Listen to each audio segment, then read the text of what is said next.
Guys, mau kecilin perut hanya dalam 3 hari? Bisa dong, saya punya caranya, tapi ini cara darurat, belum tentu sehat, tapi kalau misalnya 3 hari kemudian atau 3 hari ke depan ada pesta, ada sesuatu yang penting banget, tapi perut ini harus dikecilin dengan cepat. Ini dia caranya, dan perhatikan baik-baik, karena teknik ini bisa saja menyelamatkan karir atau kehidupan kalian. Ini dia.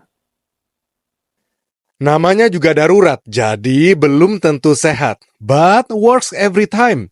Teknik ini biasanya para binaraga lakukan di akhir masa carb loading menjelang kontes. Tujuannya adalah melepas cairan di dalam tubuh sebanyak mungkin dan boosting metabolisme secara signifikan sehingga lemak di dalam liver dan perut dipaksa untuk digunakan sebagai sumber energi.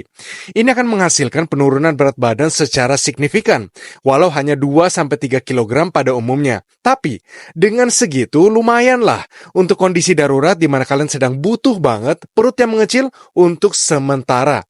Ini caranya. Yang pertama, stop konsumsi karbohidrat apapun jenisnya. Ini akan membuat tubuh melepaskan cairan dan beralih pada lemak sebagai sumber energi utama. Gantinya, tingkatkan protein dan sayuran serta konsumsi extra virgin olive oil setidaknya 2-3 sendok makan per harinya. Yang kedua, stop konsumsi garam dari sumber apapun. Bisa itu dari garam meja, tambahan garam di masakan berbumbu, makanan kemasan, keju, dan lain-lain. Apabila pada makanan alami sudah ada sodium, misalnya egg white, seafood, seledri, itu tidak terlalu masalah supaya setidaknya otot tidak sampai kram karena terjadi ketidakseimbangan elektrolit. Yang ketiga yaitu minum air putih sebanyak mungkin, minimal 8 gelas, maksimal sesuai kondisi tubuh dan aktivitas fisik masing-masing. Di saat ini tidak masalah mengkonsumsi kafein dalam bentuk teh matcha maupun kopi untuk booster tenaga, asalkan tidak berlebihan karena di dalam kondisi rendah sodium, kalium, dan air di dalam sel otot, kafein berlebihan bisa memaksa pelepasan kalsium dari tulang dan memberatkan fungsi ginjal. Nah, itulah 3 cara darurat untuk kecilin perut dalam hanya 3 hari.